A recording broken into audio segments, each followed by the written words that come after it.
Ladies and gentlemen, the President of the United States and Mrs. Trump, accompanied by Judge Amy Coney Barrett and family.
Thank you very much. Thank you. Thank you. I stand before you today to fulfill one of my highest and most important duties under the United States Constitution, the nomination of a Supreme Court Justice.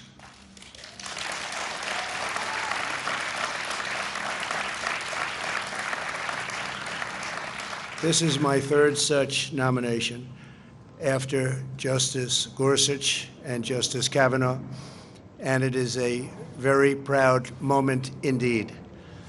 Over the past week, our nation has mourned the loss of a true American legend. Justice Ruth Bader Ginsburg was a legal giant and a pioneer for women. Her extraordinary life and legacy will inspire Americans for generations to come.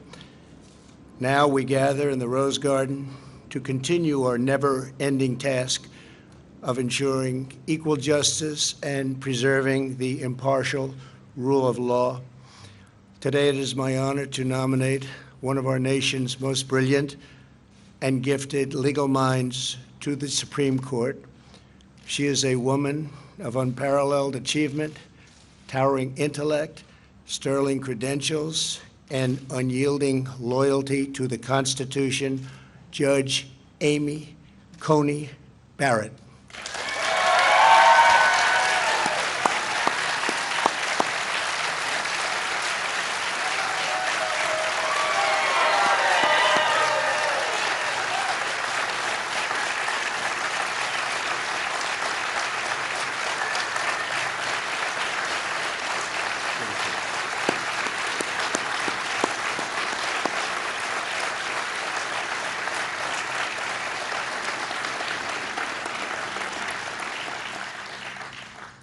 We're also joined by Amy's husband, Jesse. Thank you, Jesse, very much. And their 7 beautiful children. Congratulations to you all. A very special day. With us as well are the First Lady. Thank you, First Lady.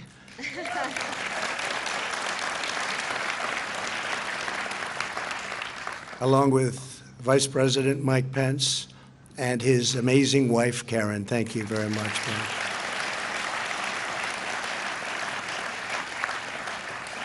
Judge Barrett is a graduate of Rhodes College and the University of Notre Dame Law School. At Notre Dame, she earned a full academic scholarship, served as the executive editor of the Law Review, graduated first in her class, and received the law school's award for the best record of scholarship and achievement. Upon graduation, she became a clerk for Judge Lawrence Silberman on the U.S. Court of Appeals for the District of Columbia. Amy then received one of the highest honors a young lawyer could have, serving as a clerk on the Supreme Court for Justice Antonin Scalia. a highly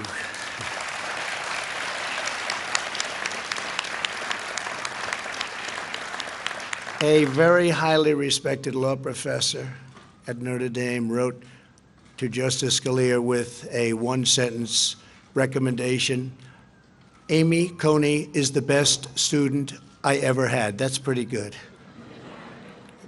Justice Scalia hired her shortly thereafter, and we are honored to have his wonderful wife, Maureen. Where is Maureen?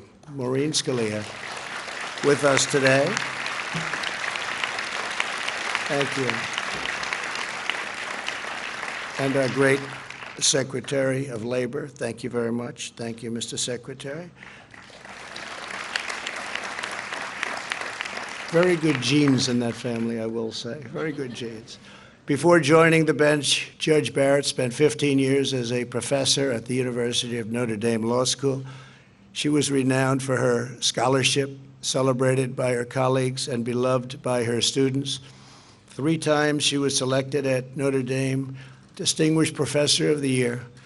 When I nominated Judge Barrett to serve on the U.S. Court of Appeals for the 7th Circuit in 2017, every law clerk from her time at the Supreme Court endorsed her and endorsed her nomination, writing, quote, "We are Democrats, Republicans, and independents, yet we write to support the nomination of Professor Barrett to be a circuit judge. Professor Barrett is a woman of remarkable intellect and character.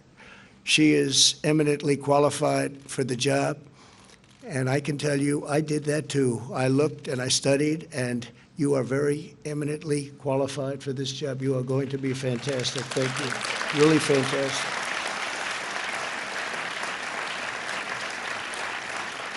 The entire Notre Dame law facility and faculty, everybody at that school also, we got so many letters, also wrote letters of support of Amy's nomination to the 7th Circuit.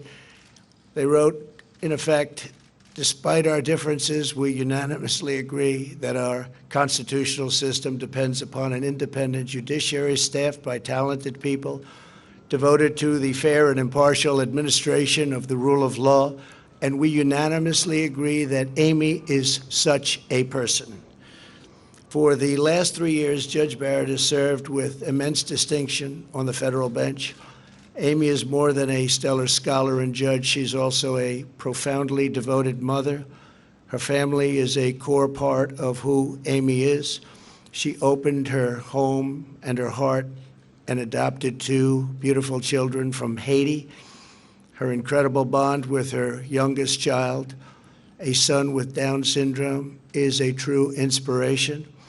If confirmed, Justice Barrett will make history as the first mother of school-age children ever to serve on the U.S. Supreme Court. That's good.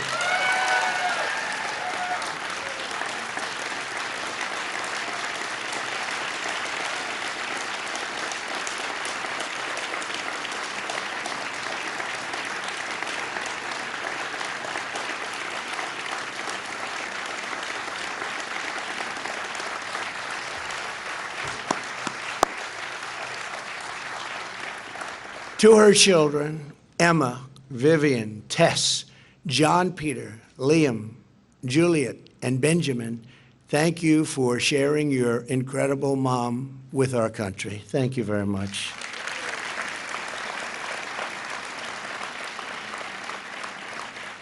Amy Coney Barrett will decide cases based on the text of the Constitution as written. As Amy has said, being a judge takes courage. You are not there to decide cases as you may prefer. You are there to do your duty and to follow the law wherever it may take you. That is exactly what Judge Barrett will do on the U.S. Supreme Court. I want to thank the members of the Senate. We have so many of them here today. Thank you very much. I see you in the audience, and you're so proud. But I want to thank you for your commitment and to providing a fair and timely hearing. I know it will be that. Judge Barrett was confirmed to the Circuit Court 3 years ago by a bipartisan vote. Her qualifications are unsurpassed, and her record is beyond reproach. This should be a straightforward and prompt confirmation. Should be very easy. Good luck. It's going to be very quick. I'm sure it'll be extremely non-controversial. We said that the last time, didn't we? Well, thank you all very much, and thank you for being here. That's really great. Thank you.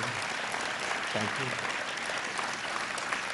I further urge all members of the other side of the aisle to provide Judge Barrett with the respectful and dignified hearing that she deserves, and frankly, that our country deserves.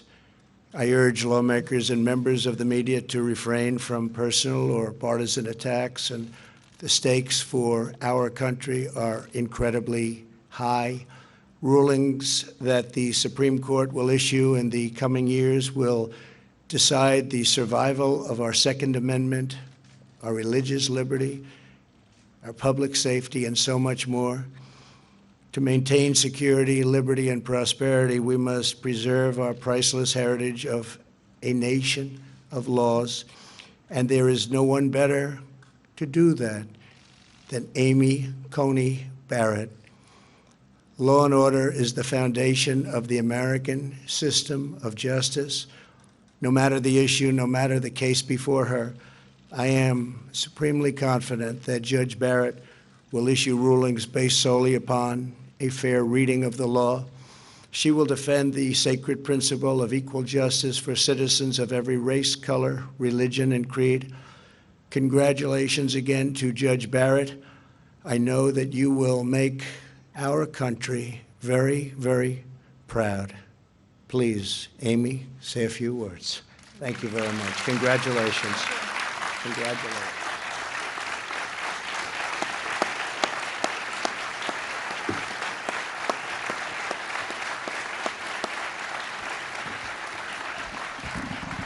Thank you.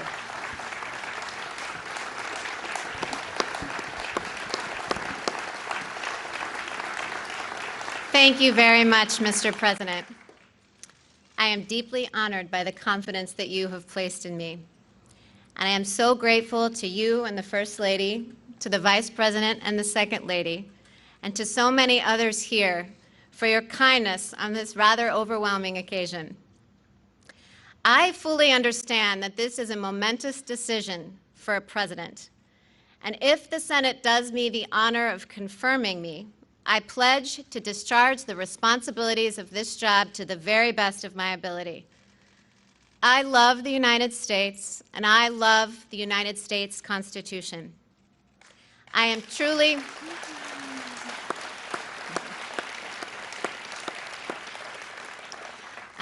humbled by the prospect of serving on the Supreme Court. Should I be confirmed, I will be mindful of who came before me. The flag of the United States is still flying at half-staff in memory of Justice Ruth Bader Ginsburg to mark the end of a great American life. Justice Ginsburg began her career at a time when women were not welcome in the legal profession. But she not only broke glass ceilings, she smashed them.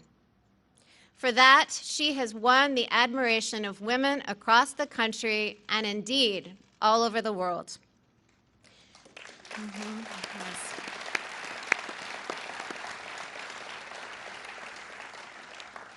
She was a woman of enormous talent and consequence, and her life of public service serves as an example to us all.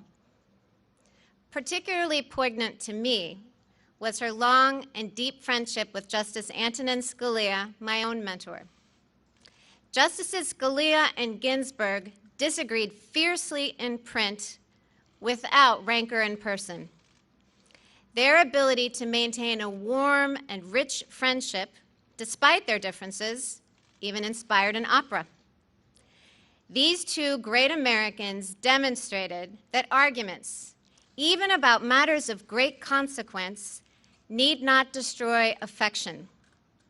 In both my personal and professional relationships, I strive to meet that standard. I was lucky enough to clerk for Justice Scalia, and given his incalculable influence on my life, I am very moved to have members of the Scalia family here today, including his dear wife, Maureen. I clerked for Justice Scalia more than 20 years ago, but the lessons I learned still resonate. His judicial philosophy is mine too. A judge must apply the law as written. Judges are not policymakers, and they must be resolute in setting aside any policy views they might hold. The President has asked me to become the 9th Justice, and as it happens, I'm used to being in a group of 9, my family. Our family includes me, my husband Jesse, Emma, Vivian, Tess, John Peter, Liam, Juliet, and Benjamin. Vivian and John Peter, as the President said, were born in Haiti, and they came to us 5 years apart when they were very young.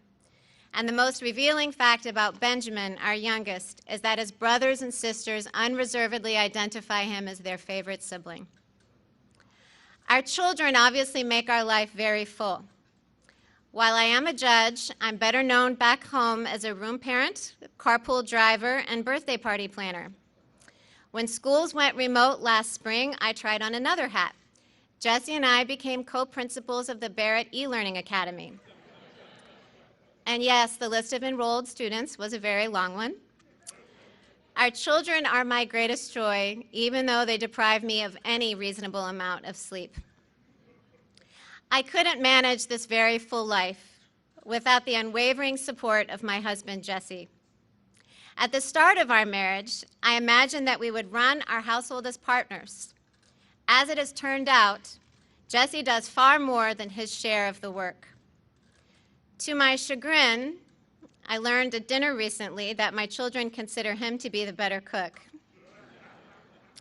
For 21 years, Jesse has asked me every single morning what he can do for me that day. And though I almost always say nothing, he still finds ways to take things off my plate. And that's not because he has a lot of free time. He has a busy law practice. It's because he is a superb and generous husband, and I am very fortunate. Jesse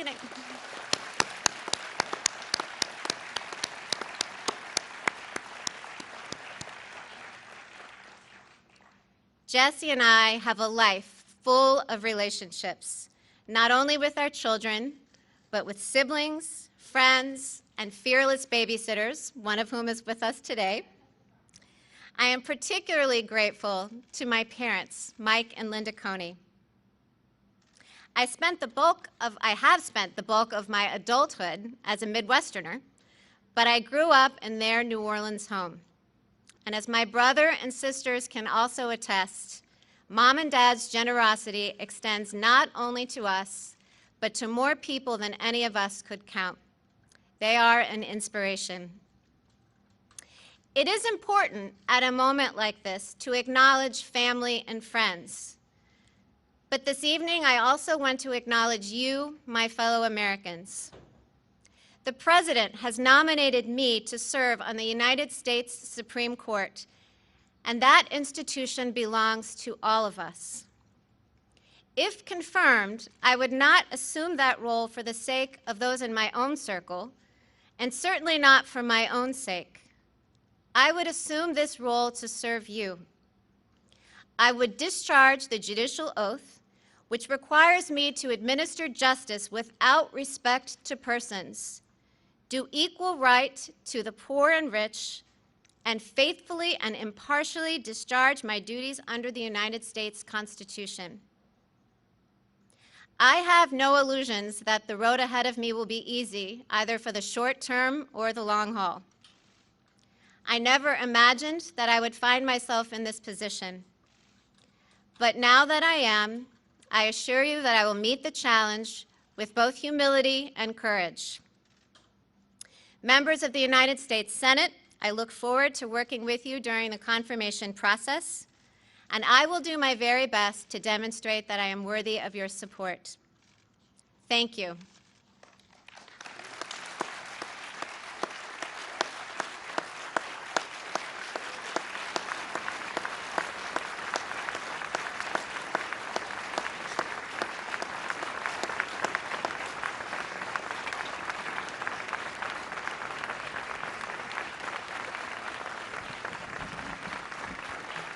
Come on up, family.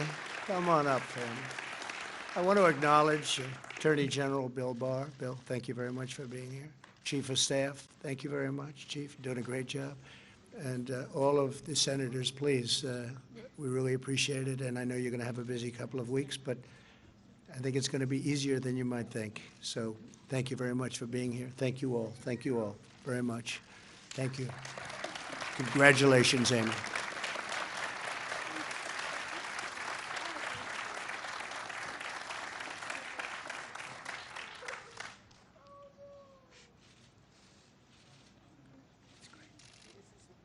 Okay, we'll go. Thank you.